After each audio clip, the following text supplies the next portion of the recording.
Dans l'activité 1, on a montré que si un triangle est rectangle, le milieu de son hypoténuse est équidistant de ses trois sommets.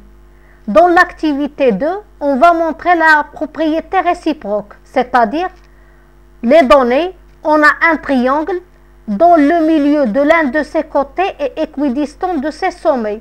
On va montrer que c'est un triangle rectangle. ABC est un triangle, I est le milieu de BC tel que IA égale IB égale IC. On veut montrer que ABC est un triangle rectangle en A. Essayez de répondre avant de voir la réponse. Pour la figure, ABC est un triangle, I, le milieu de son côté BC tel que IB égale IA égale IC. Et D est le symétrique de A par rapport à I. On veut déterminer la nature du quadrilatère ABDC. On a D, le symétrique de A par rapport à I. Signifie I est le milieu du segment AD. Donc IA égale ID. Comme IB égale IC égale IA, on a IA égale IB égale IC égale ID.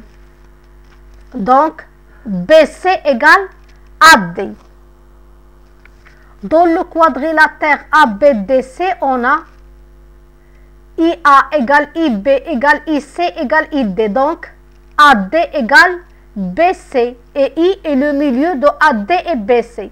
Donc dans ce quadrilatère, on a les diagonales se coupent en leur milieu I. Ils sont de même longueur. Donc ABDC est un rectangle. Un quadrilatère dont les diagonales se coupent en leur milieu et sont de même longueur est un rectangle. On a montré que ABDC est un rectangle, donc l'angle BAC est un angle droit, alors ABC est un triangle rectangle en A. Et on a la propriété réciproque. Dans un triangle, si le milieu d'un côté est équidistant au sommet, alors ce triangle est rectangle.